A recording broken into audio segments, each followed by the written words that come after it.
ہاں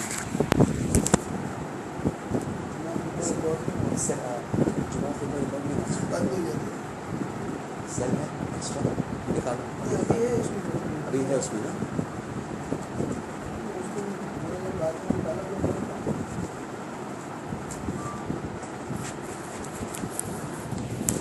فل ہو گیا کیا ہوگا یا اس کا یہ فل ہوگا اس کو ایمپٹی کرنا پڑے گا شاید ٹھیک ہے کوئی بات نہیں یہاں ریکارڈیڈ ہے نا اس میں پرابلم میں ٹرانسفر کر دوں گا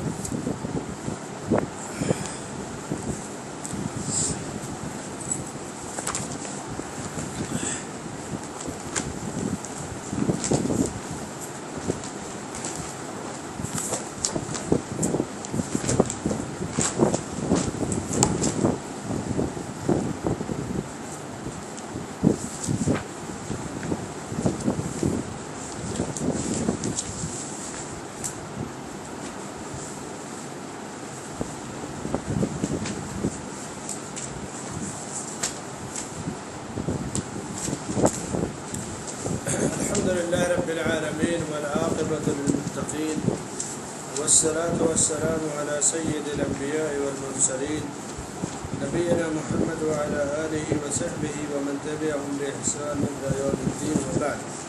يقول الإمام شيخ الإسلام محمد بن عبد الوهاب رحمه الله في كتابه كتاب التوحيد باب الخوف من الشرك. وقول الله عز وجل إن الله لا يغفر أن يشرك به. وقال الخليل عليه السلام واجنبني وبني أن نعبد الأصنام. وفي الحديث أخوف ما أخاف عليكم الشرك الأصغر فسئل عنه قال الرياء. وعن ابن مسعود رضي الله عنه أن رسول الله صلى الله عليه وسلم قال من مات وهو يدعو لله ندا دخل النار. رواه البخاري. ولمسلم عن جابر رضي الله عنه أن رسول الله صلى الله عليه وسلم قال من لقي الله لا يشرك به شيئا دخل الجنة ومن لقيه يشرك به شيئا دخل النار. رب اشرح لي صدري ويسر لي أمري واحلل عقدة من لساني يفقهوا قولي سبحانك لا علم لنا إلا ما علمتنا إنك أنت العليم الحكيم. اللہ کی توفیق سے آج بروز اتوار بتاریخ 11 مئی 2014 کتاب التوحید بے باب الخوف من الشرک شرک سے خوف کھانے ڈرنے کا بیان. اس موضوع پر ہماری گفتگو ہو رہی ہے. جو آدمی بچپن سے موحد گھرانے میں پیدا ہوتا ہے یا اس کے پاس جو ماحول اس نے دیکھا ہے توحید کا، بعض دفعہ لوگ سوچتے مجھے کیا ضرورت ہے توحید کا درس سیکھنے کے، میں تو توحید پہ ہوں ہی. کبھی کبھی ایسے بھی تجربے ہوتے ہیں کہ بعض مسلمانوں میں جب دینی دعوت کا کوئی پروگرام رکھا جائے تو وہ اس زوم میں رہتا ہے ہم تو مسلمان ہیں، غیر مسلموں کو سمجھائیں گے، ہم تو ہمارا کیا، ہم تو صحیح راستے پر ہیں. یہ وسوسہ یا یہ فکر آتی ہے اور یہ شیطانی فکر ہے. توحید کی فضیلت جب ہم نے جان لیا اور اس کے بعد توحید کے تقاضوں کو پورا کرنے والا جنت میں بلا حساب اور عذاب کے جائے گا، یہ چیز ہو گئی. توحید شرک کی ضد ہے. ساری چیزوں کو جاننے کے بعد ایک بڑا مسئلہ کہ ہمیشہ شرک سے بندہ ڈرتے رہے. کب شرک میں پڑ جائے؟ فتنے سے کبھی آدمی بے خوف نہ رہے. اللہ والا، نیک، داڑھی والا، متقی، تہجد گزار، آپ دیکھتے ہیں نا کبھی کبھی وہ بڑے گناہ کر بیٹھتا ہے. لوگ جب سنتے ہیں فلاں آدمی تو بہت دن کا پابند ہے، مگر شیطان اس پہ حملہ کرتا ہے.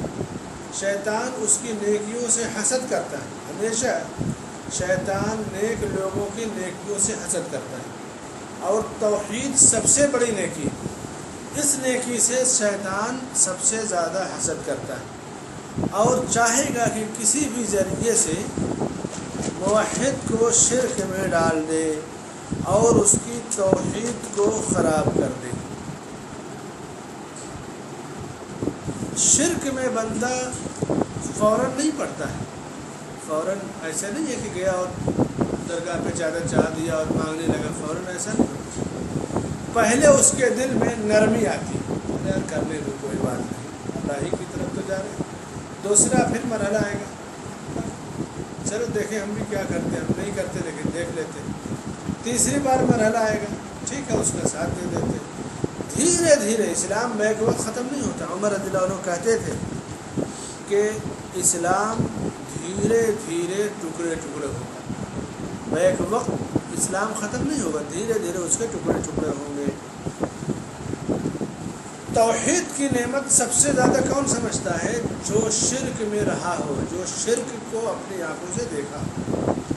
جس طرح امیری یا خوشحالی کی نعمت کو وہ زیادہ سمجھتا ہے جس نے فاقہ کیا۔ جو لوگ بمبئی شہر میں شروع میں آئے، فٹ پاتھ پر سوئے اور ٹھیلا گاڑی لگا کر کے اپنا پیٹ بھرتے، پھر دھیرے دھیرے اللہ نے خوشحالی دی تو گاڑیاں لے لیا، فلیٹوں میں آ گئے، تو وہ اس غریبی کو زیادہ جانتے ہیں بنسبت ان کی اولاد کے۔ ان کی اولاد تو اسی فلیٹ اور فور ویلر میں اس نے آنکھ کھولی۔ تو یہی معاملہ انسان کا ہے، جس نے فقیری دیکھا ہے وہ امیری کی نعمت کو پہچانے گا۔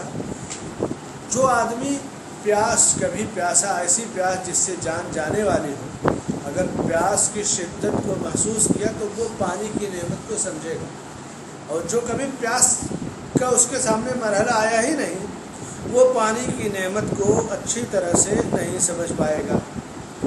جو آدمی فاقے سے گزر کرتا ہو، آدھی روٹی کھائے، ایک روٹی کھائے، بھوکا رہے، وہ آدمی اس شخص کے بنسبت زیادہ نعمت کی قدر کرے گا جو خوشحالی ہی میں آیا ہو، خوشحالی میں جس کی زندگی گزری ہو۔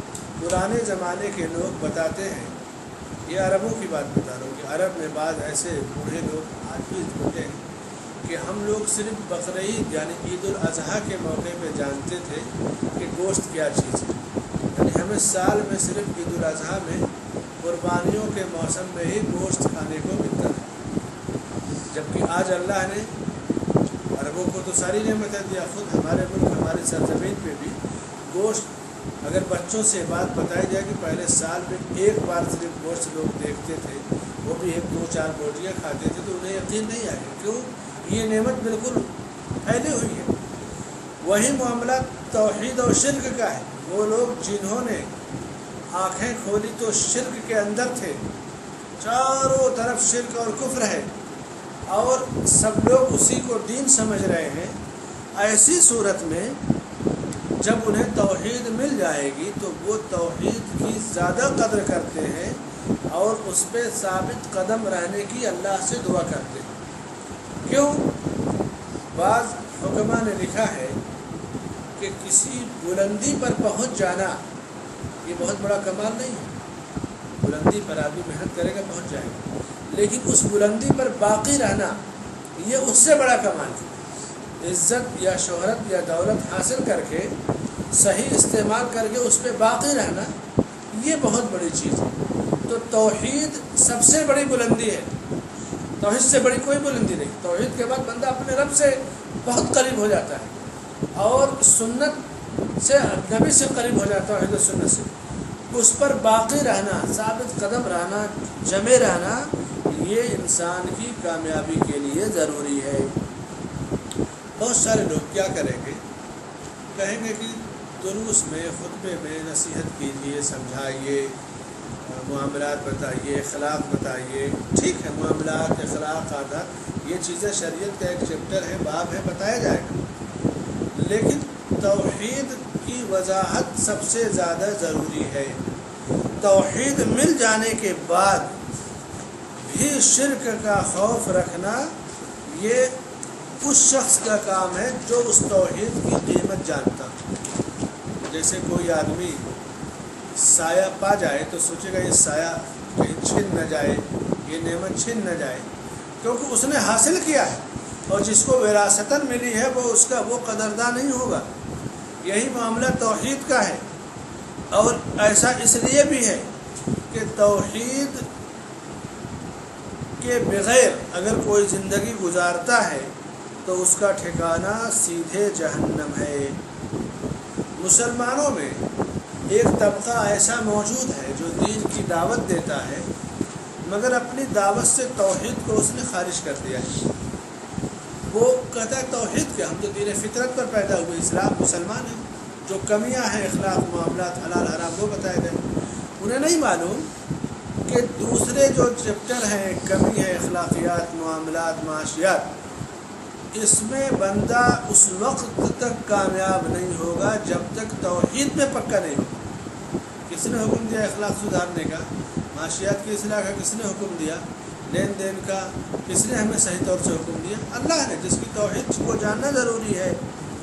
تو اسی لیے شیخ محمد بن عبد الوہاب رحمۃ اللہ علیہ باب باندھتے ہیں کتاب التوحید میں، باب الخوف من الشرک، کہ شرک سے ڈرنے کا بیان، یعنی بندہ توحید کو سمجھنے اور پا جانے کے باوجود شرک سے ڈرے۔ کب تک ڈرے؟ موت تک ڈرے، کیونکہ شیطان موت تک پیچھے لگا ہوا ہے، کب کہاں موقع پائے گا۔ بڑے بڑے لوگوں کو دیکھیے، بڑے بڑے عالم پھسل گئے اور گمراہ ہو کر کے مرے۔ ہندوستان کے اندر جو لوگ فرقے ایجاد کیے، چاہے قادیانی ہو، چاہے جو ہے کیا کہتے ہیں کہ یہ احمد رضا خان ہو، یا اور دوسرے جو مودودی صاحب وغیرہ دوسرے لوگ علماء گزرے ہیں، ایسا نہیں کہ یہ جاہل جپٹ لوگ تھے، یہ کافی پڑھے لکھے لوگ تھے، لیکن دین پر استقامت توحید کی سے کوئی ایک دم سے پھسل گیا، نبوت کا دعویٰ کیا، سیدھے جہنم میں گیا۔ کوئی شرک بدعت کو توحید سمجھ بیٹھا، کچھ بعض فکر میں منحرف ہو گیا، لیکن یہ علم تھا مگر استقامت نہیں تھی۔ شرک سے ڈرتے رہنا چاہیے، ہمیشہ ڈرتے رہنا چاہیے، چاہے عالم ہو یا عام آدمی ہو، ہمیشہ اس کو شرک سے ڈرتے رہنا چاہیے۔ کیوں؟ پچھلی قوموں میں جو علماء تھے جن کو احبار اور رہبان کہا جاتا ہے، یہود و نصارہ کے، یہود کے علماء کو احبار حبر سے ہے، بہت بڑے عالم، عبداللہ بن عباس کو کہا نا حبر الامہ، اس امت کے بہت بڑے عالم تھے۔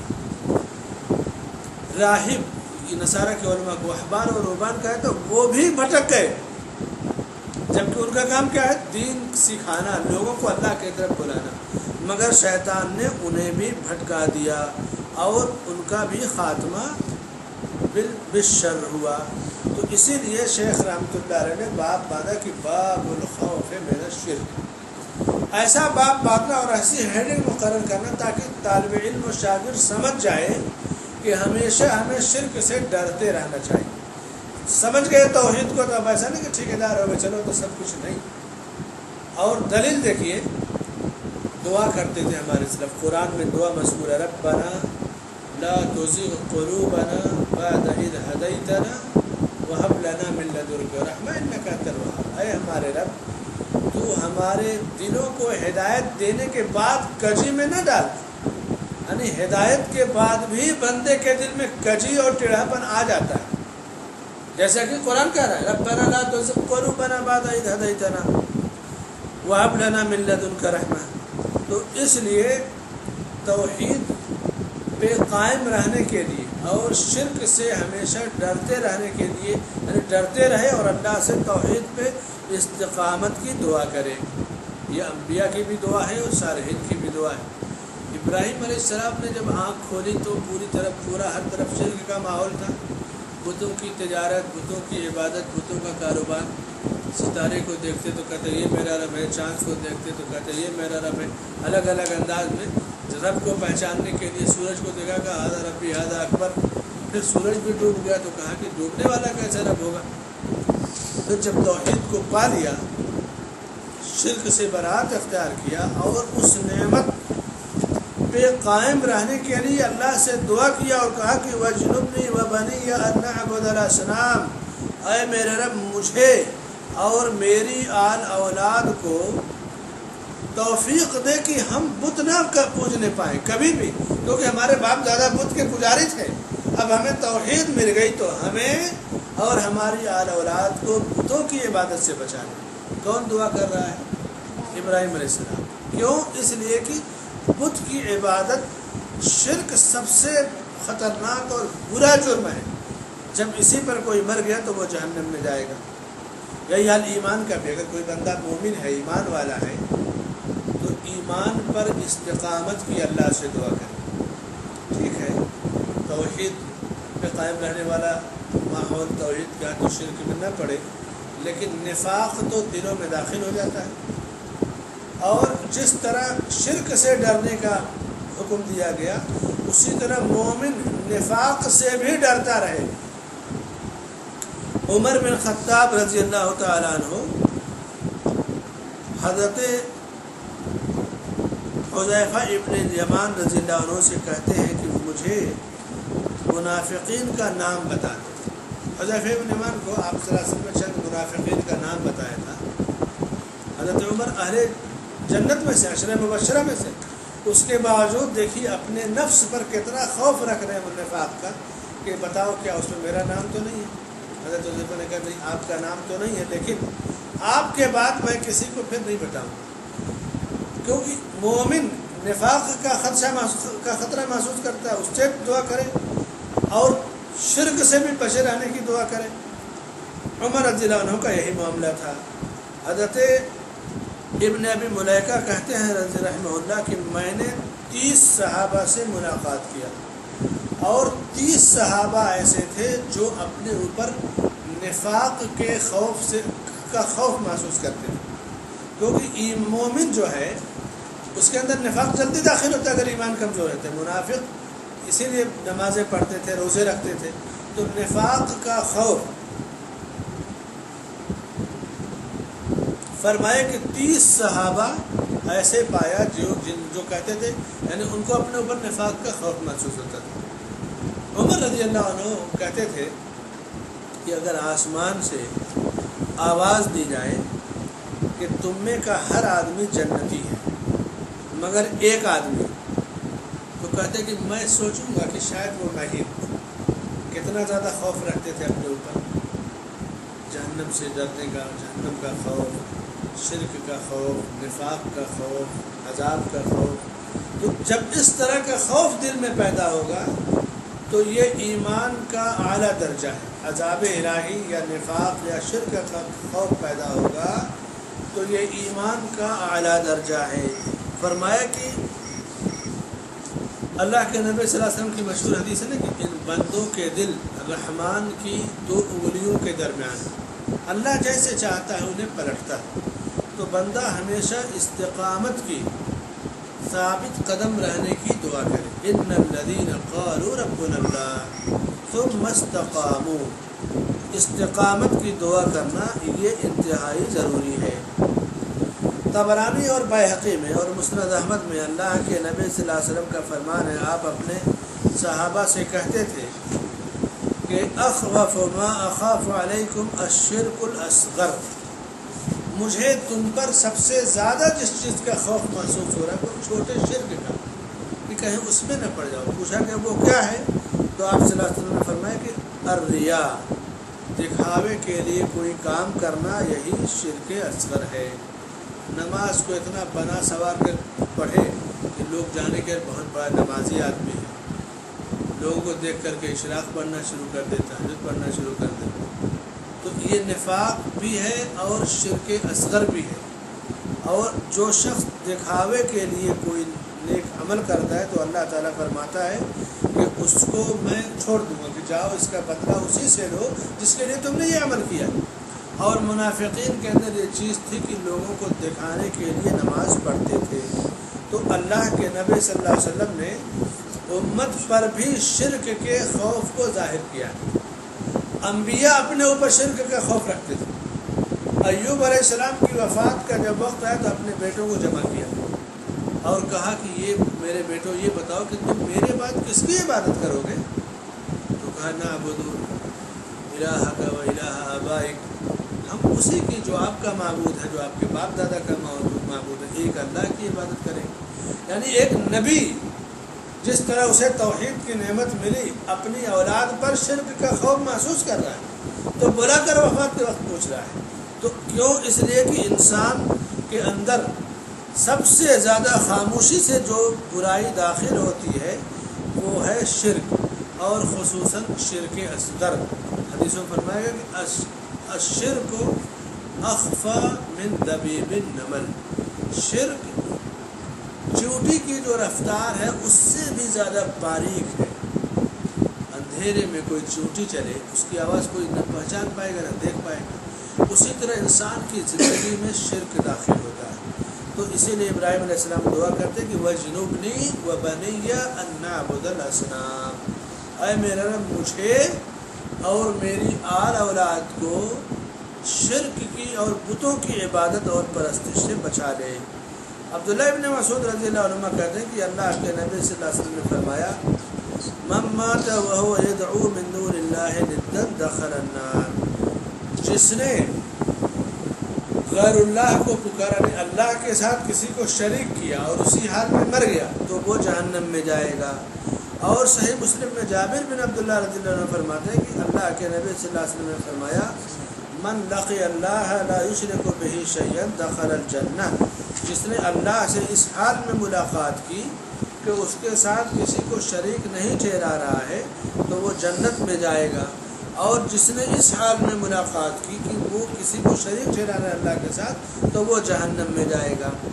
انسان آج توحید پر ہے، کب تک توحید پر ہے گارنٹی نہیں، کب موت آئے گی اس کی گارنٹی نہیں. اس لیے توحید پر قائم رہنے کی، ثابت قدم رہنے کی ہمیشہ اللہ سے دعا کریں. حضرت ابو ذر رضی اللہ عنہ کہتے ہیں کہ اللہ کے نبی صلی اللہ علیہ وسلم نے مجھ سے فرمایا کہ ابو ذر میں تم سے اللہ کے لیے محبت کرتا ہوں، ہر فرض نماز کے بعد یہ دعا ضرور پڑھا کرو، اللہم اعنی علی ذکرک و شکرک و حسن عبادتک. یہ توفیق طلب کیا بندے کہ اللہ میری مدد فرما. کس چیز پہ؟ اپنا ذکر کرنے پہ. اللہ کا ذکر موحد ہی کرتا ہے، اور اللہ کی نعمتوں کا شکر ادا کرنے پہ اور اچھی طرح سے اپنی عبادت کرنے پہ. تو بندہ جب اللہ سے توفیق طلب کرتا ہے ذکر کی، شکر کی اور حسن عبادت کی، وہ بھی نماز کے بعد جب دعا کرتا ہے، تو نماز ایک ایسی عبادت ہے جس میں بندہ رب سے قریب ہوتا ہے. اور نماز کے بعد وہ مسنون دعا جو آپ صلی اللہ علیہ وسلم خود پڑھتے تھے اور صحابہ کو سکھاتے تھے، اس انداز میں پڑھنا اور زیادہ قبولیت کا سبب ہے.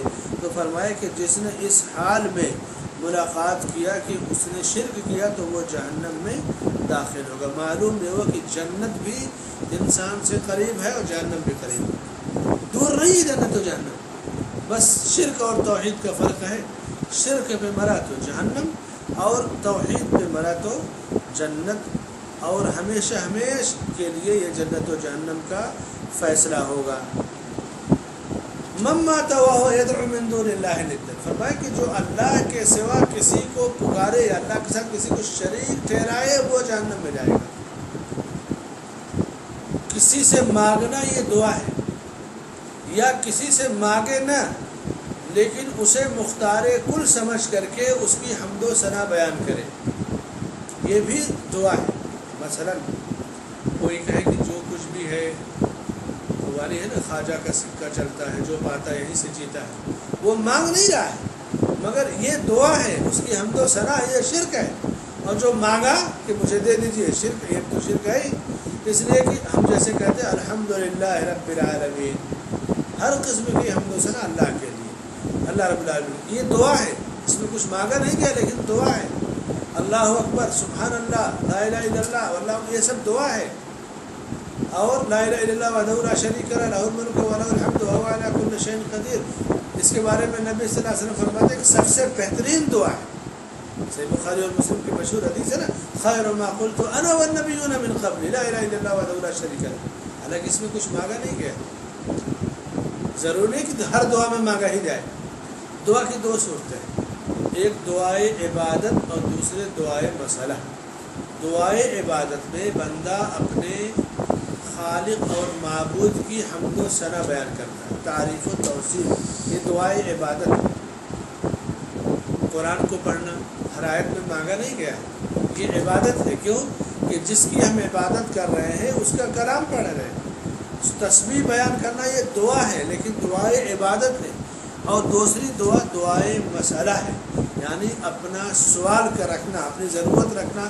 جیسے ابراہیم علیہ السلام نے وَجْنُبْنِي وَبَنِيَّ أَن نَّعْبُدَ الْأَصْنَامَ، ربنا لا تزغ قلوبنا بعد اذ هديتنا وهب لنا من لدنك رحمة انك انت الوهاب. یہ دعا کی دو صورتیں ہیں. کسی سے مانگنے کی متعدد صورتیں ہیں. ایک تو یہ کہ بندہ مدد طلب کرے، دوسرے مانگ نہیں رہا لیکن اس کے مشکل کشا ہونے کا عقیدہ رکھ رہا ہے، یہ بھی شرک ہے. بھلے نہیں مانگا لیکن عقیدہ ہے کہ یہاں مل جاتا ہے، ٹھیک ہے مل جاتا ہوگا، یہ شرک ہے عقیدہ رکھنا. کیونکہ معبود حقیقی صرف اللہ تعالیٰ کی ذات ہے. اسی طرح سے کسی کی تعظیم کے لیے کسی کے سامنے جھک جانا، سجدہ کر لینا، جیسے آج آپ عام طور سے دیکھتے ہوئے میڈیا وغیرہ میں لوگ اپنے بزرگوں کے لیے سجدہ کر لیتے ہیں، یہ حرام ہے. سجدہ صرف اللہ کے لیے جائز ہے. نبی صلی اللہ علیہ وسلم نے فرمایا کہ اگر کسی انسان کو کسی انسان کے سجدے کی اجازت ہوتی تو عورت کو حکم دیتا کہ شوہر کا سجدہ کرے، لیکن آج پیروں کا بزرگوں کا سجدہ کرتے ہیں. اسی طرح سے رکوع کرنا، جھک جانا، اور ایسی تواضع جس میں تواضع کے نام پہ عجز اور اپنے آپ کو بندہ سپرد کر دے کسی کے حوالے، جیسے کچھ لوگ کرتے ہیں جب سلام کریں تو ایسے جھک جائیں. غلط ہے، درست نہیں ہے. جھکنا صرف اللہ کے لیے، چاہے جتنا بڑا ہو، بندہ ہمیشہ تن کر کے مسلمان ہے، جھکنے کی ضرورت نہیں. کوئی کتنا بھی بڑا آ جائے، بعض لوگ سلام کریں گے تو ایسا جھکیں گے جیسے آدھا رکوع ہو جاتا ہے. حرام ہے ایسا کرنا. یہ رکوع اور سجدہ صرف اللہ کے لیے. خاص طور سے جب کوئی نیتا یا لیڈر آتا ہے، کوئی بڑا مقبول اور مشہور انسان ہے، تو اس سے اتنا مرغوب ہوتا ہے آدمی کہ اس کے لیے جھک جاتا ہے. یہ غلط چیز ہے، حرام ہے ایسا کرنا. اور یہی وہ خوف ہے جس کا ابراہیم علیہ السلام نے دعا کے انداز میں اللہ نے ان کا بیان کیا کہ وَجْنُبْنِي وَبَنِيَّ أَن نَّعْبُدَ الْأَصْنَامَ، اے اللہ مجھے اور میری آل و اولاد کو بتوں کی عبادت سے بچا لے. کبھی کبھی ہوتا ہے کہ آدمی اپنے آپ کو اتنا موحد سمجھتا ہے کہ بس مجھے تو کوئی خطرہ نہیں. اس سے بھی اللہ نے منع کیا، فَلَا تُزَكُّوا أَنفُسَكُمْ، فرمایا کہ اپنے نفسوں کا تزکیہ مت کرو. تمہاری توحید ٹھیک ہے، مضبوط ہے، لیکن اس انداز میں کہ اب تمہیں کوئی خطرہ نہیں، یہ غلط ہے. یعنی یہ شیطانی وسوسہ ہے. ہمیشہ بندہ خوف و خطرے میں رہے. اور جب آدمی خطرے میں، جیسے ہوتا ہے نا، کوئی آدمی اگر پتہ ہے کہ اس کو کوئی مار دے گا، حملہ ہو جائے گا، تو سیکورٹی مانگتا ہے. سیکورٹی کم پڑتی ہے تو اور سیکورٹی مانگتا ہے. اور اگر سوچے کہ نہیں کوئی بات نہیں ہے، کب کہاں مار ڈالا جائے، اچک لیا جائے، اغوا ہو جائے، کسی کو پتہ لگے نا، تو توحید سب سے زیادہ سیکورٹی کا تقاضا کرتا ہے. اس سے زیادہ سیکورٹی کسی کی نہیں ہونی چاہیے. اور یہ سیکورٹی کہاں سے ملے گی؟ استقامت کی دعا کرے اور اللہ سے ثبات قدمی کی دعا کرے. یہ سب سے زیادہ ضروری ہے موحد کے لیے. ربنا لا تزغ قلوبنا بعد إذ هديتنا وهب لنا من لدنك رحمة إنك أنت الوهاب. تو یہ ہے باب الخوف من الشرک، شرک سے ڈرتے رہنے کا بیان، خوف کھانے کا بیان. ہمیشہ بندہ شرک سے ڈرے، کیونکہ اس کا دشمن اس کی گھات اور اس کے ساتھ لگا رہتا ہے. تو جب پتہ ہے کہ آپ کا ایک دشمن ہے تو دشمن سے غافل ہو گئے تو پھر تو نقصان میں پڑ جائیں گے. تو یہ ایک چیپٹر ہوا باب الخوف من الشرک کا، شرک سے ڈرتے رہنے کا بیان. اب اس کے بعد دوسرے چیپٹر میں آئیے. سوچا یہ گیا تھا کہ ٹائم سے آئیں گے تو 2 چیپٹر ہو جائے گا، کیونکہ ابھی پہلا والا مختصر ہے، دوسرا لمبا ہے تھوڑا سا. پڑھے اس کو.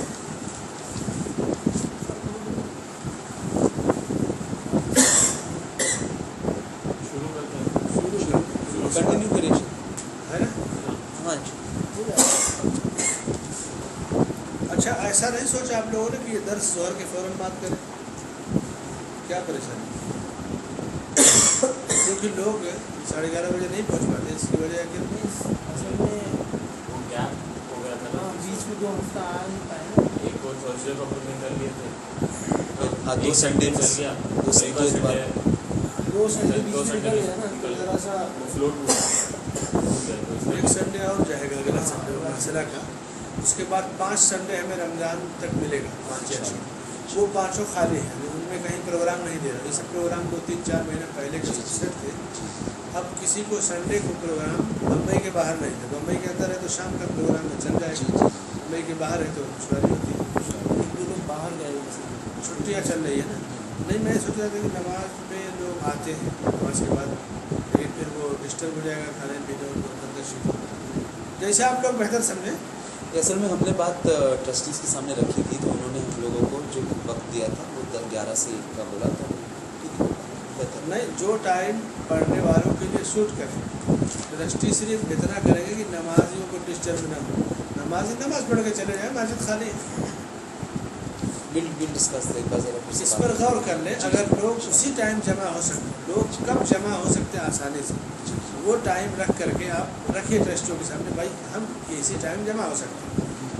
ظاہر سی بات ہے کہ وہ انشاءاللہ موافقہ دیں گے، منظوری. انشاءاللہ وہ ذرا ہم لوگ ذرا تھوڑا سا اس پہ غور فکر کریں. چیلنج کرتے شیخ ایک سوال پوچھنا تھا اس سے ہاں، پہلے اس جو درس سے آپ- متعلق. جی ہاں جیسے مثال کے طور پہ ہم لوگ مدد مانگنے کی جو بات ہے، کبھی کبھی ہم لوگ اپنی کچھ اخراجات کو پورے کرنے کے لیے لوگوں سے مدد مانگتے ہیں، تو کیا یہ وہی مدد ہے اور کیا یہ شرک میں شمار ہوتا ہے کہ کیا؟ کیونکہ یہ ایک سوال ہے کہ جیسے میں نے بولا شیخ ذرا اپنی قلم دے دیجیے گا، تو میں آپ سے کہیں نہ کہیں جا کے مدد مانگ رہا ہوں، تو کیا یہ شرک ہو؟ اگر مجھ سے قلم زندگی میں مانگے تو شرک نہیں ہے، مرنے کے بعد مانگے تو شرک ہے. کیونکہ زندگی میں دے سکتا ہوں، اس کی طاقت رکھتا ہوں، لیکن مرنے کے بعد یہ گرچہ میرا ہے لیکن میں اس کی طاقت نہیں رکھتا. تو بندہ اگر کسی چیز کی طاقت رکھتا ہے، جیسے مال کی مدد ہے، پیسے کی مدد ہے، اور کوئی سفارش ہے، تو جو اس کے اختیار میں ہے، یعنی اللہ نے اسے دیا ہے، اب اس کو لینے کے لیے اللہ نے اس کا مالک بنایا ہے، تو اب اس سے مدد مانگی جائے. یہ جائز اور درست بلکہ افضل ہے.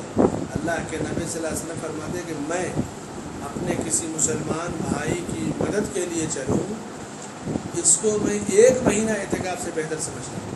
کسی کی مدد کرنے کا اتنا بڑا ثواب. شرک کیا ہے؟ جب کوئی کسی چیز کی طاقت نہ رکھے، مردہ اس سے مانگے. زندہ بھی بعض چیزوں کی طاقت نہیں رکھتا. مثلا مجھ سے اگر آپ کہیں کہ شیخ مجھ کو آپ ایک بلڈنگ دے دیجیے، تو میں اس کی طاقت نہیں رکھتا، مگر یہ شرک نہیں ہے، کیونکہ شاید آپ یہ سمجھ رہے ہو کہ میرے ہاتھ میں اور میرے پاس وسائل ہے، میں دے دوں گا. تو میں زندگی میں تو بھلے نہیں دے دوں گا، لیکن آپ کہہ سکتے بھائی اللہ ٹھیک ہے آپ کو ایک بلڈنگ کا مالک بنا دے، چلو میرے پاس نہیں، فلاں کے پاس جاؤ، وہ کوئی انتظام کر دے گا. انسان ضروری کہ اپنے ہی پاس سے دے، تحمیل اور ٹرانسفر کر سکتا ہے، دعا مانگ سکتا ہے، لیکن مردہ کسی چیز کی طاقت نہیں رکھتا. مردہ زندوں کا محتاج ہوتا ہے، اس لیے ان سے مانگنا شرک ہے. دیوی دیوتا یہ خود یہ کیا ہے؟ تو خیالی چیزیں ہیں. تو زندہ اگر کسی چیز کی طاقت رکھتا ہے تو اس سے مدد مانگنا یہ شرک نہیں ہے، بلکہ یہ تو ضرورت کی چیز ہے، یہ بلکہ سنت ہے. اللہ کے نبی صلی اللہ علیہ وسلم نے بھی قرض مانگا ہے، مدد مانگی ہے، مشورے مانگے ہیں. اللہ نے حکم دیا ہے وَشَاوِرْهُمْ فِي الْأَمْرِ، آپ لوگوں سے مشورہ لے لیا کیجیے. تو یہ سب چیزیں تو شریعت کا حصہ ہے. تو چونکہ جب شرک کی بات ہوتی ہے تو یہ شوشہ شبہ لوگ پیدا کرتے ہیں کہ یہ دیکھو ایسا ہے، کرنا یہ کرنا، یہ سب خرافاتی اس طرح کا شبہ پیدا کرتے ہیں. ٹھیک ہے، اور کوئی سوال؟ 5واں باب ہے باب الدعاء الى شہادت ان لا الہ الا اللہ. جب آپ توحید کی فضیلت سمجھ گئے، آپ توحید کو اچھی طرح سے سمجھ گئے، توحید کی ضرورت سمجھ گئے، شرک کی مذمت سمجھ گئے، شرک کے خطرات سمجھ گئے، اب کچھ علم ہو گیا، تو اب پھر کیا ہے کہ توحید کی دعوت دی جائے، لا الہ الا اللہ کی گواہی کی دعوت دی جائے. فوراً دعوت نہیں دی جائے گی، بغیر علم حاصل کیے دعوت نہیں دی جائے گی. بغیر علم حاصل کیے دعوت دینا گمراہی ہے. توحید کا خصوصی طور سے چیپٹر ایسا ہے کہ اس میں علم کی گہرائی کا ہونا ضروری ہے. اور دعوت دینے کے لیے کس چیز پر دعوت دی جائے؟ فرمایا قل ھذہ سبیلی ادعو الی اللہ علی بصیرہ، کہہ دیجئے کہ یہ میرا راستہ ہے، میں اللہ کی طرف بصیرت کی بنیاد پر بلاتا ہوں. آدمی حج کرنے جاتا ہے مگر وہاں سے بھی شرک کر کے لوٹتا ہے. ظاہر سی بات ہے کہ توحید کی جب دعوت نہیں دی جائے گی تو جس عمل کو وہ گناہ کی مغفرت کا ذریعہ سمجھتا ہے وہی عمل اسے جہنم میں لے جائے. مدینہ گیا اور کہا اللہ کے نبی میری مدد کیجیے, یا رسول اللہ مدد کیجیے, کیا ہے؟ شرک ہے نا. گیا ہے گناہ معاف کرانا اور شرک کر کے آ رہا ہے. تو اسی طرح سے جب آپ کے پاس توحید کا علم ہو گیا تو لوگوں کو توحید کی دعوت دی جائے, یہ انتہائی ضروری اور بنیادی چیز ہے. توحید کی دعوت یہ یوں ہی نہیں دی جائے گی جو جس کے سمجھ میں آئے گا دعوت دے دے گا, نہیں. قل ھذہ سبیلی, کہہ دیجئے کہ یہ میرا سیدھا راستہ ہے. ادعو الی اللہ, میں اللہ کی طرف بلاتا ہوں. کس بنیاد پر بلاتا ہوں؟ علی بصیرہ, بصیرت کی بنیاد پہ. اللہ نے اپنے نبی سے کہا قل, اے پیارے حبیب آپ کہہ دیجئے, حکم دیا کیا کہیے؟ ھذہ سبیلی, یہ میرا راستہ ہے. کون سا راستہ؟ ادعو الی اللہ, میں لوگوں کو اللہ کی توحید کی طرف, اللہ کی عبادت کی طرف, اللہ کی جو ہے بندگی کی طرف, مشرک کو اسلام میں داخلے کی طرف, اسی طرح سے دین سے منحرف کو توحید کی طرف دعوت دیتا ہوں. کس بنیاد پر؟ علی بصیرہ, بصیرت کی بنیاد پر, علم کی بنیاد پر. کیونکہ جب کسی کو آپ دعوت دیں گے تو اس کے پاس شبہات ہوں گے, شکوک ہوں گے, سوال کرے گا تو آپ کیا کہیں گے؟ بزرگوں سے پوچھنا ہے, پیروں سے پوچھنا ہے. آج کچھ لوگوں کا یہی معاملہ ہے نا, دعوت دینے نکل جائیں گے بیچارے, ایک حرف آتا جاتا نہیں. نماز ہی کی مثلاً دعوت دے رہے ہیں, راستے میں گھوم کے اگر کسی نے کہا کہ نماز میں سجدہ سہو کے مسائل بتائیے, کہا کہ ایسا نہیں کہ مسائل میں نہیں پڑھتے, علماء سے پوچھو. ارے دعوت دینے تم نکلے ہو تو مسائل کے لیے جائے گا علماء کے پاس. فرمایا کہ قل ھذہ سبیلی ادعو الی اللہ علی بصیرہ, کہہ دیجیے کہ یہ میرا راستہ ہے, میں اللہ کی طرف بلاتا ہوں بصیرت کی بنیاد پر. بصارت اور بصیرت دو چیز ہیں. آنکھ کی بینائی کو بصارت کہتے ہیں اور دل کی بینائی کو بصیرت کہتے ہیں. دل کی بینائی اور روشنی علم اور تقوی سے آتی ہے. اگر کسی کے پاس علم ہے تقوی نہیں ہے تو بھی بصیرت نہیں کہی جائے گی. تقوی ہے مگر علم نہیں ہے تو بھی وہ بصیرت نہیں, بیچارہ خود گمراہی کا خطرے میں ہے. تو علم اور تقوی دونوں چیزیں جب ہوں گی تو یہ ہے بصیرت. اور بصارت تو آپ جانتے ہیں, آنکھ سے نظر آئی بصارت ہے.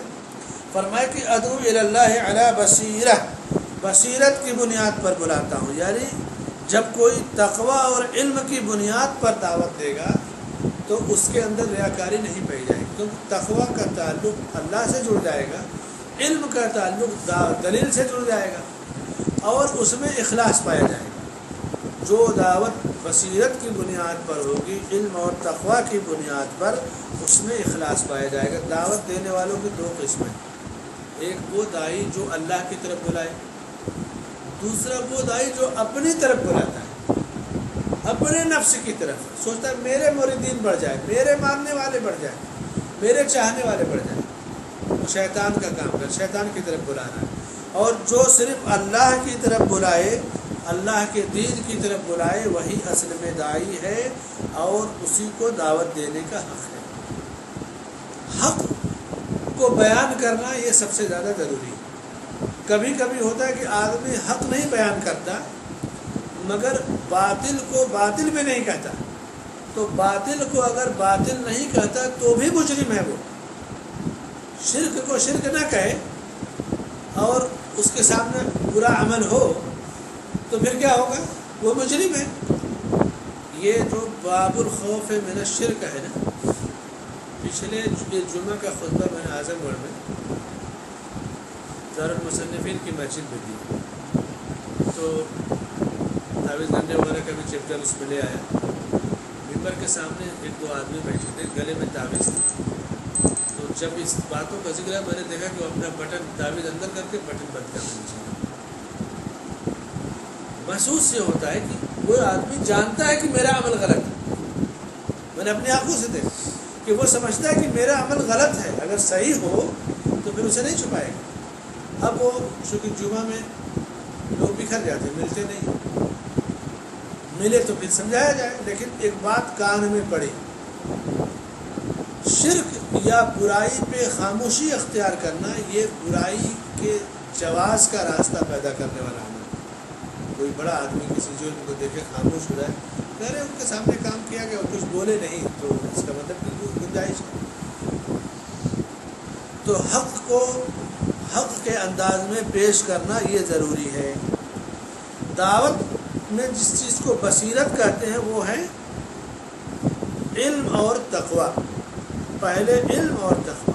آپ دیکھیے اللہ نے نبی صلی اللہ علیہ وسلم کو جب حکم دیا، پہلے کہا اقرا، پڑھیے، علم حاصل کیجیے، اس کے بعد یا ایھا المدثر یا ایھا المزمل، دونوں میں دیکھیے سورہ مزمل میں آپ کو تہجد کا حکم دیا گیا، قم اللیل الا قلیلا، سورہ مدثر میں قم فانذر وربک فکبر وثیابک فطہر والرجز فاہجر، یعنی اپنے عمل کو شرک سے دور رکھیے، خود اللہ سے قربت اختیار کیجیے اور علم حاصل کیجیے اور پھر دعوت دیجیے۔ قل ھذہ سبیلی ادعو الی اللہ علی بصیرۃ انا ومن اتبعنی۔ آج ہمارے ملک میں سب سے زیادہ ظلم جس چیز کے ساتھ ہو رہا ہے وہ دعوت کے ساتھ ہو رہا ہے۔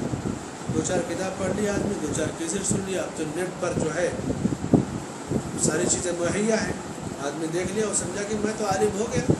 اور بولنا تو ایک نیتا بھی بول لیتا ہے، ایک ایکٹر بھی بول لیتا ہے، ایک فقیر بھی جس انداز میں گفتگو کرتا ہے، اسپیکنگ پاور تو کوئی بھی حاصل کر لیتا ہے۔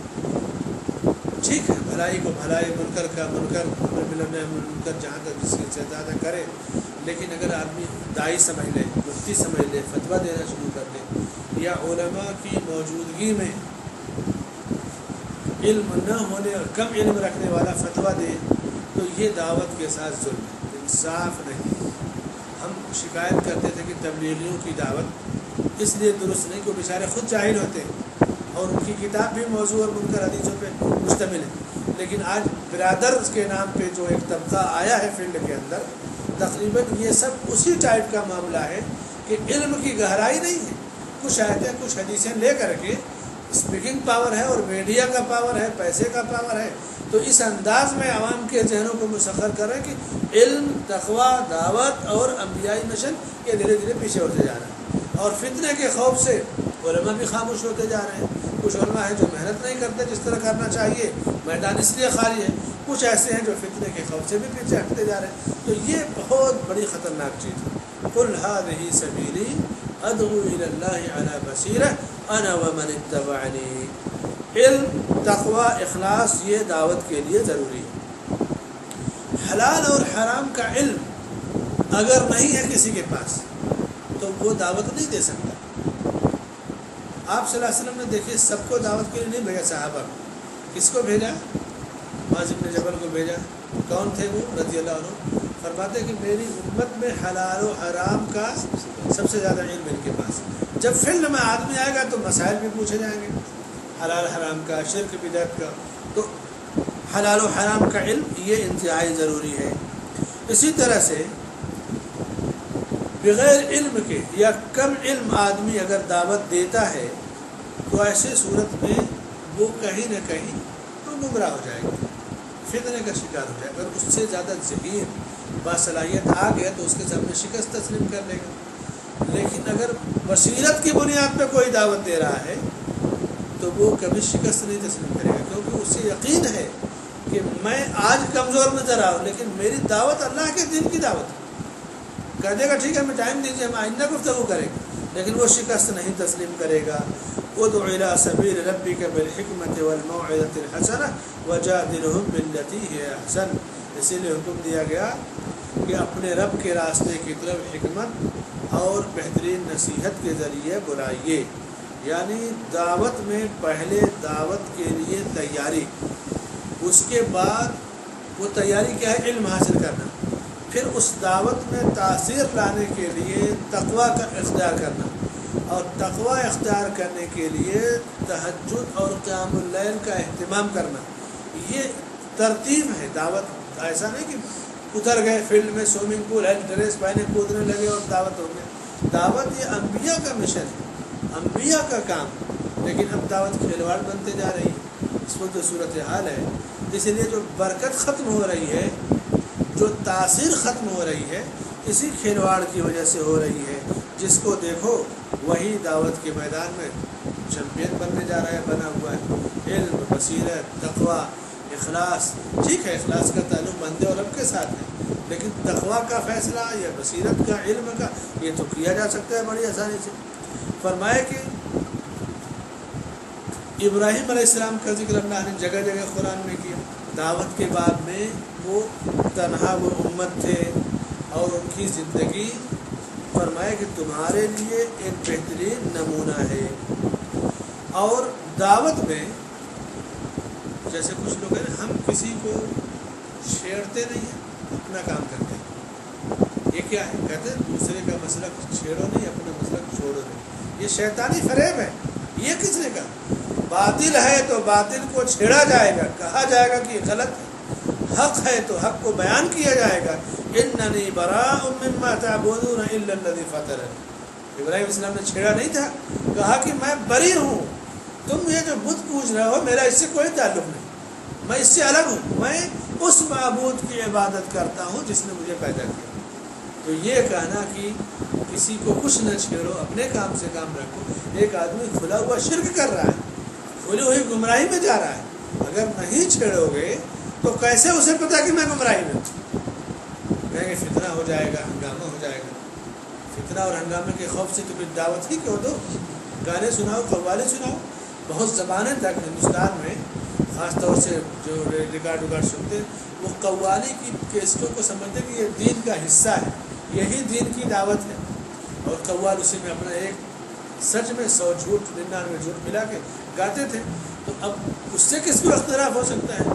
تو اگر لیکن حق کی جو دعوت ہے، حق کی دعوت میں کسی کی پرواہ نہیں کی جائے گی، اور شرک سے براءت اختیار کیے بغیر حق کی دعوت نہیں دی جا سکتی۔ شرک سے براءت اختیار کیے بغیر حق اور توحید کی دعوت نہیں پھیل سکتی۔ اللہ کے رسول صلی اللہ علیہ وسلم کا طریقہ دعوت کے لیے سب سے مناسب طریقہ ہے، اور دعوت دینے والا بغیر علم اور بصیرت کے اگر دعوت دے تو ایسے ہی ہے جیسے کوئی مجاہد بغیر ہتھیار کے لڑنے جائے تو لڑ پائے گا؟ بھلے ہی وہ مضبوط ارادے سے گیا، لیکن دشمن کے سامنے اگر جیسے پہلے تلوار، نیزے، تیر چلتے تھے، اب تلوار نیزے نہیں ہے، توپ ہے، ٹینک ہے، میزائل ہے، اور الگ الگ جو ہتھیار ہے، اب دشمن کے سامنے بغیر ہتھیار کے جائے کوئی تو کامیاب ہو پائے گا؟ تو دعوت دینا یہ ایک جہاد ہے، دعوت دینا ایک جہاد ہے، اور اس کا ہتھیار علم ہے، تقوی ہے، بصیرت فی الدین ہے۔ اس کے بغیر دعوت میں کامیابی نہیں مل سکتی۔ دعوت کی جو رسوائی کے بہت سارے اسباب ہیں اس دور میں یہی ہے کہ حکمت کے نام پہ لوگ وہ چیزیں نہیں پیش کرتے جن سے لوگوں میں ناراضگی پیدا ہو۔ ارے دوستی چلی جائے گی، ناراضگی ہو جائے گی۔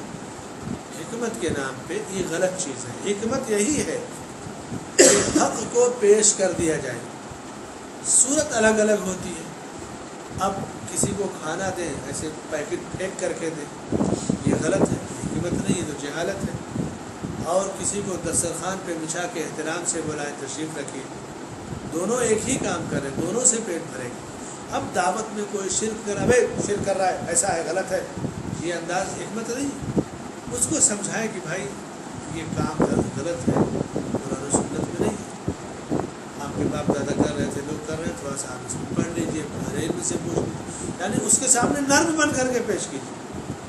تو یہ حکمت ہے، یعنی جس انداز کو وہ پسند کر رہا ہے اسی انداز میں بات کو پیش کی جائے، اور ہر آدمی سے ایک انداز میں گفتگو نہیں کی جائے۔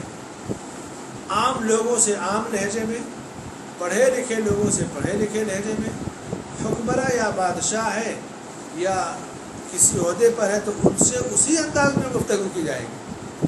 کچھ لوگ اتنے جاہل ہیں کہ اسلام میں تو برابری ہے، یہ کس نے کہا کہ اس کو اس انداز میں بولا، اس کو اس انداز میں؟ جہالت ہے۔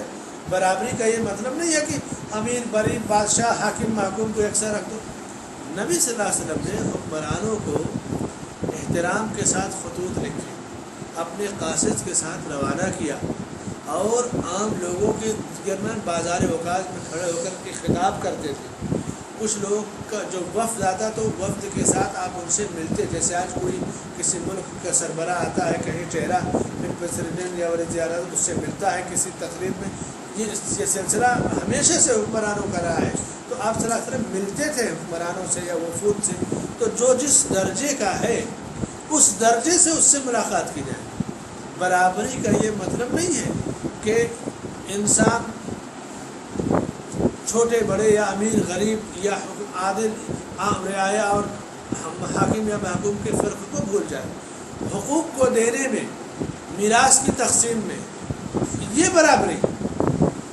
اب ایک آدمی آپ کے شہر میں پہنچ رہا ہے، کفر کا بڑا سرغنہ ہے اپنی ٹیم کے ساتھ. ٹھیک ہے، کہیں ٹھہرا، آپ کو کہا کہ چلے آئیے یہاں پہ ہمیں کچھ سمجھائیے.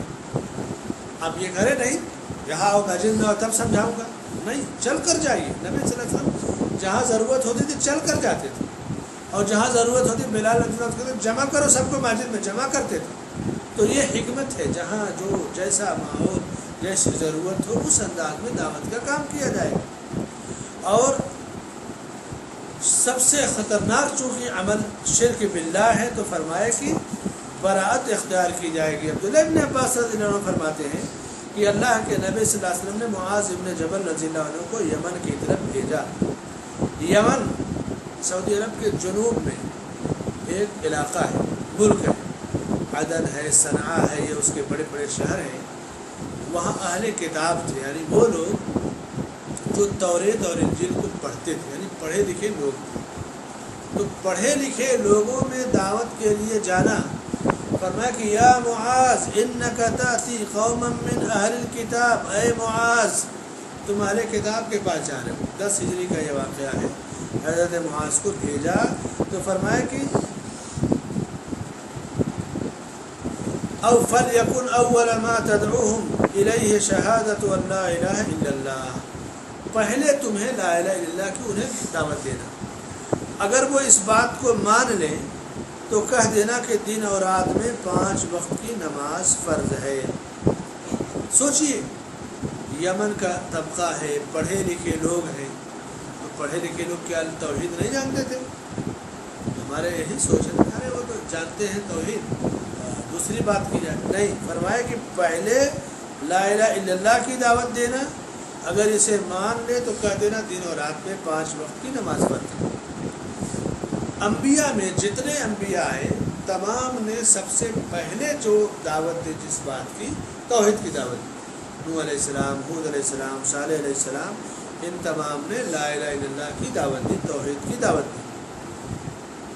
پھر نماز کی دعوت دی، پھر زکوٰۃ کی دعوت دی. اور زکوٰۃ میں بھی ایسا نہیں کہ اپنی مرضی سے جو مال چاہو لے لو. ان کا پسندیدہ مال مت لو، ان کی مرضی سے جو مال دے لے لو. اور ایک دم خراب مال بھی مت لو. خراب مال لوگے تو پھر غریب اور مسکین کا نقصان ہوگا. ان کا پسندیدہ مال لے لو اچھا تو پھر انہیں تکلیف ہوگی. اور وسط درمیانی مال ان کا لو، اور اس کے بعد وہ مال ان کے فقراء میں، ان کے مالداروں سے لے کر کے انہی کے فقیروں میں تقسیم کیا جائے گا. ایک ترتیب آپ نے دیا کہ توحید کی دعوت، عقیدے کی اصلاح کی دعوت. اگر عقیدہ درست نہیں ہے تو ان کی نماز کس کام کی، ان کی زکوٰۃ کس کام کی؟ تو ان کی زکوٰۃ یا ان کی نماز کی اصلاح کے لیے پہلی دعوت توحید کی، عقیدہ صحیحہ کی دعوت ہے. اور اس کے بعد لا الہ الا اللہ محمد رسول اللہ کو جب مان لیں تو پھر نماز اور زکوٰۃ کی دعوت ہے. اور سنو، واتق دعوت المظلوم، مظلوم کی آہ سے بچو. جب کوئی حکمراں ہوتا ہے، بڑی پوسٹ پر ہوتا ہے، تو اس کے ہاتھ کے نیچے لوگ ہوتے ہیں. بھائی کتنے لوگ ہیں کہ پہنچ نہیں پاتے حکمراں تک. تو اب جب کہیں محروم ہو گیا تو بد دعا دے دیتا ہے. تو کہا کسی کو ستانا مت. مظلوم بے کس جس کو ستایا جاتا ہے اس کی بد دعا مت لینا، کیونکہ اس کی بد دعا اور اللہ کے درمیان کوئی پردہ نہیں ہوتا. ایک دوسری بات ہے کہ فَإِنَّهَا تَصْعَدُ إِلَى السَّمَاءِ كَأَنَّهَا شَرَارَةٌ، مظلوم کی آہ آسمان پر ایسے جاتی ہے جیسے چنگاری کتنی تیزی سے جاتی ہے۔ اس لیے کبھی کسی غریب کو، کمزور کو، مجبور کو ستانا نہیں چاہیے، کیونکہ اگر دل سے بددعا یا آہ نکل گئی تو پھر آدمی ختم۔ اور حکمراں کو جب کسی کی آہ لگ جائے تو کہاں جب کرسی سے اترے گا، کہاں جائے گا، کچھ پتہ نہیں لگتا ہے۔ آپ دیکھیے کتنے بڑے بڑے حکمراں اپنے دور کے تھے، ظالم و جابر تھے، ان کا کچھ پتہ نہیں ہے، کہیں ذکر بھی ہوتا ہے تو ان کے ظلم کی وجہ سے۔ واتق دعوت المظلوم فإنه ليس بينها وبين الله حجاب، مظلوم کی آہ اور اللہ کے درمیان کوئی پردہ نہیں ہے۔ دوسری روایت سہل ابن سعد رضی اللہ عنہ سے مروی ہے کہ اللہ کے نبی صلی اللہ علیہ وسلم نے خیبر کے دن، خیبر سن 7 ہجری میں ایک غزوہ ہوا تھا، فتح خیبر۔ فرمایا کہ خیبر کے دن آپ صلی اللہ علیہ وسلم نے کہا کہ کل میں یہ جھنڈا ایسے شخص کے ہاتھ میں دوں گا، کیونکہ یہودی اس قلعے پہ قابض سے، یہودیوں کا قلعہ تھا، فتح نہیں ہو رہا تھا، تو آپ نے کہا کہ کل یہ جھنڈا ایسے شخص کے ہاتھ میں دوں گا جو اللہ اور اس کے رسول سے محبت کرتا ہے، اور اللہ اور اس کے رسول اس سے محبت کرتے ہیں، اور اللہ اس کے ہاتھوں پہ خیبر کو فتح دے گا۔ یہ بہت بڑا اعزاز ہے کہ دنیا میں نبی صلی اللہ علیہ وسلم کی زبان مبارک سے یہ بشارت مل جائے کہ فلاں آدمی سے اللہ محبت کرتا ہے اور وہ اللہ سے محبت کر رہا ہے۔ یہ معمولی تزکیہ نہیں ہے کہ بشارت مل جائے کہ اللہ محبت کرتا ہے، اور یہ بھی کہا کہ اللہ اس کے ہاتھ پہ خیبر کو فتح دے گا، بہت بڑی خوشخبری تھی۔ تو کہتے ہیں کہ لوگوں نے رات گزاری اور جب صبح ہوئی تو لوگ تمنا کرتے تھے کہ جھنڈا انہیں دیا جائے۔ عمر رضی اللہ عنہ کہتے ہیں کہ امارت کی تمنا میں نے کبھی نہیں کیا کہ مجھے کوئی عہدہ مل جائے، مگر اس رات میں نے تمنا کیا کاش کہ مجھے یہ امارت مل جائے۔ کیوں؟ یہ امارت نہیں تھی، یہ اللہ کی محبت کی دلیل تھی کہ اللہ جس کو جھنڈا آپ دیں گے اللہ اس سے محبت کر رہا ہے اور وہ اللہ سے محبت کر رہا ہے۔ تو کتنا بڑا تزکیہ تھا، بہت بڑی خوش نصیبی تھی۔ تو اس خوش نصیبی کو حاصل کرنے کے لیے کہ کاش کہ مجھے یہ چیز مل جائے۔ صبح ہوئی تو ہر آدمی دعا کر رہا ہے، تمنا کر رہا ہے کہ اسے جھنڈا ملے گا۔ تو آپ صلی اللہ علیہ وسلم نے کہا اے نا علی بن ابی طالب، علی بن ابی طالب کہاں ہیں؟ لوگوں نے کہا کہ ان کی آنکھ میں تکلیف ہے، بیمار ہے، نہیں آ پاتے۔ آپ نے کہا ان کو بلایا جائے، بلایا گیا۔ پھر آپ نے اپنا تھوک ان کی آنکھ میں لگا دیا۔ نبی کا تھوک ایک معجزہ ہے، ایک بابرکت چیز ہے۔ جیسے آپ کا پسینہ عطر سے زیادہ خوشبودار تھا، آپ کا تھوک اس میں شفا تھا، یہ اللہ کی طرف سے اللہ نے نبی کو چیز عطا کی تھی۔ اب ایسا نہیں کہ کوئی بھی اپنا تھوک لوگوں کو دیتا چلے، پسینہ بانٹتے چلے، نہیں، یہ اللہ نے نبی کو یہ اعزاز دیا، اور ان کی آنکھ ایسے ہو گئی جیسے کوئی بیماری نہیں تھی۔ پھر آپ نے جھنڈا دیا، اب لوگوں نے دیکھ لیا کہ اب جھنڈا مل گیا تو فتح ملے گی ان کے اوپر، ان کے ہاتھ پہ۔ اور یہی وہ ہیں جن کے بارے میں فرمایا تھا آپ نے کہ اللہ اس کے رسول سے محبت ہے اور اللہ اس سے محبت کر رہا ہے۔ اللہ اس کے رسول کو کہا کہ انفذ علی رسلک، درمیانی چال چلو، بہت گھبرانے اور گھائی کرنے کی ضرورت نہیں ہے، اور دشمن کے علاقے میں جب پہنچ جاؤ، اتر جاؤ اطمینان سے، اور اس کے بعد جب دشمن کے علاقے میں پہنچو تو پہلے انہیں اسلام کی دعوت دو، توحید کی دعوت دو کہ بندوں کا اللہ پر کیا حق ہے، اللہ کا بندوں پر کیا حق ہے۔ کہاں میدان جنگ میں ہیں، دشمن کے ساتھ ہیں، لیکن کہا سب سے پہلے انہیں اسلام کی دعوت دو، توحید کی دعوت دو، اور توحید کی دعوت دینے کے ساتھ ساتھ یہ بھی سن لو کہ کتنا بڑا فائدہ ہے۔ میدان کارزار میں جا رہے ہیں، جہاد میں جا رہے ہیں، لیکن توحید کا فائدہ آپ صلی اللہ علیہ وسلم نے بتایا کہ سنو، اگر اللہ تمہارے ذریعہ کسی ایک کو بھی ہدایت دے دے تو یہ تمہارے لیے سرخ اونٹوں سے بہتر ہے۔ سرخ اونٹ عرب میں اس وقت سب سے قیمتی چیز تھی۔ اونٹ اب آج اونٹ 10,000 15,000 ریال کا آتا ہے، پہلے اونٹ 2-2 3-3 4-4 لاکھ ریال کے آتے تھے جب صرف سواری کے کام آتا تھا۔ اب سواریاں بدل گئی لوگ، علماء نے لکھا ہے کہ سب سے مہنگی چیز انسان کے نزدیک، ایک عرب والے نے لکھا کہ جیسے حرم کے کنارے کعبہ کے آس پاس جو بڑی بڑی بلڈنگیں ہیں کتنی قیمتی ہیں انسان کے لیے، آج اس کی مثال وہی لے لو۔ اگر کسی کو کہا جائے کہ چلو مکے میں حرم کے سامنے ایک بلڈنگ تمہیں مل جائے گی، بلڈنگ میں رہنے کی جگہ مل جائے، یہی خوش نصیبی ہے۔ آج کل حاجی بیچارے عزیزیہ میں اور 5-10 کلومیٹر دور ٹہلتے ہیں۔ فرمایا کہ سنو، اگر اللہ تمہارے ذریعے کسی ایک کو بھی ہدایت دے دے تو یہ تمہارے لیے سرخ اونٹوں سے بہتر ہے۔ یعنی جو سب سے قیمتی چیز دنیا کی ہو سکتی ہے، اس سے زیادہ قیمتی چیز کسی ایک آدمی کا ہدایت پا جانا ہے۔ یہ ہے دعوت و تبلیغ کا مقام کہ بڑے سے بڑے مرحلے میں لوگوں میں دین کی دعوت دی جائے گی، اور دین کی دعوت میں توحید سے اس کا آغاز کیا جائے گا۔ کیوں اتنا قیمتی ہے یہ عمل؟ آپ صلی اللہ علیہ وسلم نے فرمایا کہ جس نے کسی کو ہدایت کی دعوت دی تو دعوت دینے والے کو جتنا دعوت کے ذریعے اصلاح جس کے اندر ہوئی، مثلا آپ نے کسی کو نمازی بنا دیا دعوت دے کر کے، شراب چھوڑا دیا، تو وہ بندہ زندگی بھر جتنی نمازیں پڑھے گا، جتنی نیکی اور بھلائی کرے گا، اس کا اجر تو اسے ملے گا، اتنا ہی اجر، اس کے اجر میں سے کمی نہیں کی جائے گی، مگر اتنا ہی اجر دعوت دینے والے کو ملے گا۔ سوچیے کہ انبیاء کو کتنا اجر ملتا ہوگا، صحابہ کو کتنا اجر ملتا ہوگا، اللہ کے انبیاء جو اولیاء یا ائمہ یا بزرگان دین جو گزرے ہیں، جنہوں نے دین کی دعوت دی، ان کو کتنا اجر ملتا ہوگا کہ کسی ایک کو اگر آدمی گمراہی سے بچا لے، ہدایت کے راستے پہ لگا دے، تو زندگی بھر جتنی وہ نیکی کرے گا ان نیکیوں کا بدلہ اسے تو ملے گا ہی، اتنا ہی بدلہ اسے بھی ملے گا جس نے دعوت دیا۔ عبدالرحمن بن عوف، طلحہ بن عبید اللہ، علی بن ابی طالب، یہ چند 4 صحابہ عشرہ مبشرہ میں ہیں جو ابو بکر صدیق رضی اللہ عنہ کی دعوت پر اسلام لائے۔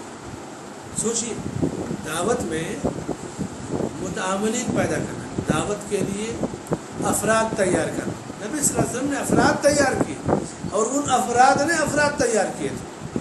یہ بھیڑ بھاڑ، شور ہنگامہ ٹھیک ہے، ایک ذریعہ ہے کہ بھائی یہ ہے، یہ جماعت کے لوگ ہیں، اس کو ماننے والے اس مسلک کے لوگ ہیں، یہ بھی ضروری ہے ہندوستان جیسے ملک میں رہنے کے لیے، لیکن افراد پر محنت کرنا، انسانوں کو ٹارگٹ بنا کر ان پر محنت کرنا، یہ انتہائی ضروری چیز، یہ تاثیر ہوتی ہے، دیر تک قائم رہنے والا رزلٹ اور عمل ہے۔ جو علماء اس صدی میں گزرے، پچھلی صدیوں میں گزرے، ان کی دعوت سے کتنی، اب جیسے کتاب التوحید ہم پڑھ رہے ہیں، شیخ محمد بن عبدالوہاب رحمۃ اللہ علیہ، لاکھوں لوگوں نے اپنے عقیدے کی اصلاح اس سے کیا ہے، کتنا اجر انہیں ملتا ہوگا۔ تو فرمایا کہ سرخ اونٹوں سے بھی تمہارے لیے یہ عمل بہتر ہے۔ تو لا الہ الا اللہ محمد رسول اللہ کی دعوت دینا، توحید کی دعوت دینا، یہ انتہائی ضروری چیز ہے۔ اور توحید کی دعوت پڑھے لکھے میں یا عام لوگوں میں کسی میں بھی آپ دعوت دیں گے تو پہلا کام کیا ہوگا؟ علم حاصل کرنا، تقوی اختیار کرنا، اللہ سے قربت اور تہجد کے ذریعے رب سے قربت اختیار کرنا، اور علم کی پختگی جب ہو جائے تو دعوت دی جائے۔ بعض سلف ہمارے ایسے گزرے ہیں، جیسے امام احمد حنبل رحمۃ اللہ علیہ، 40 سال سے پہلے وہ کسی سوال کا جواب نہیں دیتے، فتویٰ بھی نہیں دیتے۔ کیوں؟ 40 سال میں بندہ پختہ ہو جاتا ہے، پھر دعوت کا کام کرتا ہے۔ اور بعض ایسے بھی گزرے جو کم عمری میں تک، جیسے امام بخاری رحمۃ اللہ نے 18 سال کی عمر میں تاریخ الکبیر لکھا ہے، لیکن ایک بڑی تعداد سلف کی علم حاصل کر کے، علم اور عمر دونوں کی پختگی کے بعد پھر میدان میں اترتی۔ اور آج معاملہ کیا ہے کہ علم بھی نہیں، عمر بھی نہیں، بس ڈائلاگ کے ساتھ میدان میں اترے اور پھر ختم معاملہ، میدان مار دیا، واہ واہ ہو گیا۔ تو یہ ترتیب آپ صلی اللہ علیہ وسلم نے دیا۔ معاذ بن جبل کو اختیار کرنا یہ علامت ہے کہ پڑھے لکھے لوگوں میں دعوت کے لیے آپ نے معاذ بن جبل کو منتخب کیا رضی اللہ تعالیٰ عنہ، جو کہ سب سے زیادہ حلال و حرام کا علم رکھتے تھے، اور ان کو بھی آپ نے سکھا دیا، ترتیب دے دیا۔ علم تھا تو ایسا نہیں کہ چھوڑ دیا کہ جاؤ تم تو سب جانتے ہو، اس ترتیب سے دعوت کا کام کرنا. چونکہ دائی بھی تھے، قاضی بھی تھے، یعنی جج بھی تھے، وہاں کے حکمراں بھی تھے، والی بھی تھے، گورنر بھی تھے، ساری ذمہ داریوں کے ساتھ آپ نے بھیجا. اور آپ صلی اللہ علیہ وسلم نے گویا یمن میں ان کو اپنا نائب بنا کر کے بھیجا. نبی کی زندگی میں کوئی کسی اسٹیٹ کا مالک ہو، حکمراں ہو، قاضی ہو، امام ہو، مفتی ہو، تو یعنی اس شہر میں جیسے ہوتا ہے نا، کوئی جیسے وزیر اعظم ہوتا ہے، اسٹیٹ میں اپنے وزیر اپنے وزیر اعلیٰ رکھتا ہے، تو چونکہ اسلام خود ایک اسٹیٹ کی حیثیت رکھتا ہے، حکمرانی کی صلاحیت رکھتا ہے، تو آپ صلی اللہ علیہ وسلم نے یمن کے لیے معاذ بن جبل رضی اللہ عنہ کو منتخب کیا اور پھر ان سے کہا کہ تم اس ترتیب سے دعوت کا کام کرنا. جب آپ انہیں رخصت کر رہے تھے، ایک اور بات آپ نے بتا دیا کہ معاذ تم جب آئندہ آؤ گے تو مجھ کو مدینے میں نہیں پاؤ گے، میری جگہ یہاں میری قبر پاؤ گے. سوچیے، ایک مدینے سے ایک تو باہر بھیج رہے ہیں، ایک بہت بڑی ذمہ داری دے کے بھیج رہے ہیں، اور ایک خدشہ بھی آپ نے بیان کر دیا کہ شاید تم مجھے نہ پا سکو. ایسا نہیں کہ کہا کہ شاید تم مجھے نہ پا سکو. ہوتا نہیں کہ آدمی آخر عمر میں احساس کر لیتا ہے، یقین اور حتمی تاریخ تو اللہ کے پاس علم ہے. کہا شاید نہ پا سکو، لیکن معاذ رضی اللہ عنہ نے کیا کیا کہ رونے لگے. مگر ایسا نہیں کہ سفر ترک کر دیا، سواری پر سوار ہوئے، معاذ کا رخ مدینے کی طرف، سواری کروں یمن کی طرف. اتنے دور جب چلے گئے کہ مدینہ نہیں نظر آ رہا ہے، اس کے بعد پھر وہ سواری کے رخ کی طرف رخصت ہوئے. مگر اس کے باوجود ہمت، حوصلہ اور علم، تقوی، ان چیزوں کا اختیار، یہ دعوت میں صدمے بھی آئیں گے.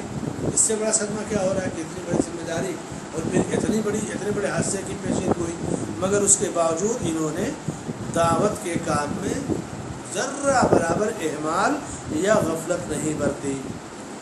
تو شیخ رحمۃ اللہ نے باب باندھا کہ باب الدعاء الی شہادت لا الہ الا اللہ، کہ لوگوں کو لا الہ الا اللہ کی گواہی کی طرف دعوت دینا. اور پھر اس کے تحت چند آیتیں اور حدیثیں ذکر کیا کہ لا الہ الا اللہ کی دعوت کب دی جائے گی، کیسے دی جائے گی. اللہ سے دعا ہے کہ اللہ ہمیں علم نافع عطا فرمائے اور عمل صالح کی توفیق عطا فرمائے. آمین. وصلی اللہ علی نبینا محمد وعلی آلہ وصحبہ.